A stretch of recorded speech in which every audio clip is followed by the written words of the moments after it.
Friends, ఇది చాలా కాలం క్రితం జరిగిన ఒక హృదయాన్ని తాకే సంఘటన. ఒక చిన్న గ్రామంలో ఇద్దరు సోదరులు ఉండేవారు. వారిద్దరూ ఒకే తల్లికి జన్మించిన వారి జీవితం బాధ్యతలు వేరేలా ఉండేవి. పెద్ద సోదరుడు ఇప్పటికీ వివాహం చేసుకుని కుటుంబంతో జీవిస్తున్నాడు. అతనికి భార్య పిల్లలు ఉన్నారు. చిన్న సోదరుడు మాత్రం ఇంకా పెళ్లి కాలేదు. వారిద్దరూ ఎంతో కష్టపడేవారు. ప్రతిరోజు పొలంలో పనిచేస్తూ మంచి పంట పండించాలనే లక్ష్యంతో జీవించేవారు. వర్షాలు బాగా పడ్డంతో చాలా మంచి పంట వచ్చింది. ఇది చూసిన సోదరులిద్దరూ ఎంతో సంతోషించారు. పంటను అమ్మే రోజు రాని వచ్చింది. పంటను బస్తాల్లోకి వేస్తున్నారు. అప్పుడు అన్న తమ్ముడితో, నువ్వు కాసేపు ఈ బస్తాలు లెక్కించు, చిన్న పని ఉంది, కాసేపట్లో వస్తాను అని చెప్పి అతను వెళ్ళిపోయాడు. చిన్న సోదరుడు ఒంటరిగా పొలంలో కూర్చున్నాడు.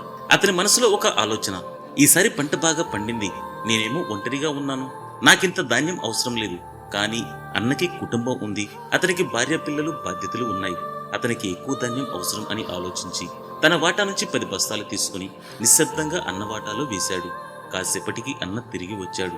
నేను భోజనం చేసి వస్తాను అన్నా అని చెప్పి తమ్ముడు గ్రామానికి వెళ్ళాడు. అన్న కూడా పొలంలో ఉన్న ధాన్యాన్ని చూస్తూ ఆలోచించాడు. ఈసారి పంట బాగా వచ్చింది, నా కుటుంబం బాగుంది, కానీ నా తమ్ముడు మాత్రం ఒంటరిగా ఉన్నాడు.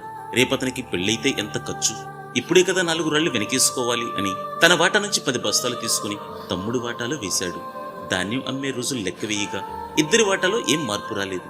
అయితే ఒకరితో ఒకరు నిజం చెప్పుకున్నప్పుడు వారి హృదయాల్లో కలిగిన ఆనందం చెప్పలేనిది. ఇది ఒక సాధారణ పంట కథ కాదు.